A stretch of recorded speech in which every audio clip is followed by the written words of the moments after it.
जयंतराव आणि आईची शपथ घेऊन सांगावी, विशाल पाटील खासदार व्हावं हे त्यांना वाटतंय का? गोपीचंद पडळकर यांचा जयंत पाटलांना टोला. सगळ्या मुलांचं राजकारणात लॉन्चिंग झालेलं आहे. मागून नेत्यांची मुले आमदार झाली. जयंत पाटलांना त्यांच्या मुलाला आमदार खासदार करता येत नाही. त्यांनी सांगली हातकणंगले येथे चाचपणी केली, पण यश आलं नाही. जयंत पाटील 10,000 मतांनी निवडून आले. त्यांचं त्यांनाच कळेना काय करायचं आहे. आता ते विशाल पाटलांना खासदार करायला निघाले. जयंतरावांनी आईची शपथ घेऊन सांगावी, विशाल पाटील खासदार व्हावं हे त्यांना वाटतंय का? असा घणाघाती आरोप भाजपचे आमदार गोपीचंद पडळकर यांनी जयंत पाटलांवर केलेला आहे. जयंत पाटलांनी त्यांच्या मुलासाठी प्रयत्न केला हे तर तुम्हाला माहिती आहे ना. जर ते विशाल पाटलाला खासदार करू शकत असतील तर त्यांनी त्यांच्या पोराला केलं असतं ना. सगळ्या पोरांचं लॉन्चिंग झालं. आता सगळ्यात दुःख त्याला आरामचं पोरग आमदार झालं पण जयंतरावचं होईना. अजितदादाचं पोरग खासदार झालं पण जयंतरावचं होईना. आता सगळ्यात दुःख तर जयंतरावलाच आहे ना.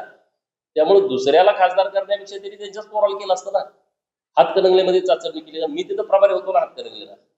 त्यांनी खूप तिथं असं ओढाताण केली. इकडं पिल्लू सोडलं, परत सांगलीमध्ये माझं पोरग उभा राहणार, भाजपमधनं उभा राहणार, सगळं त्यांनी करून बघितलंय. त्यामुळे स्वतःच आता ते 10,000 मतांनी कसं तरी निवडून आलेत. स्वतःच त्यांना अजून माहित नाही ते विशालचं कसं. बरं, विशाल खासदार व्हावा ही काय जयंतराव इच्छा आहे का? जयंतरावला तुम्ही आई वरून शपथ घाला म्हणावं, तुम्ही आई शपथ सांगा म्हणावं, तुमची खरंच इच्छा होती का विशालला खासदार करायचं? विश्वजितला विचारा. हे आता तुम्हाला पण माहिती आहे ना राजकारण काय. आणि त्यामुळे ते इकडचा खासदार ठरवणं हे विषयच नाही राहिला.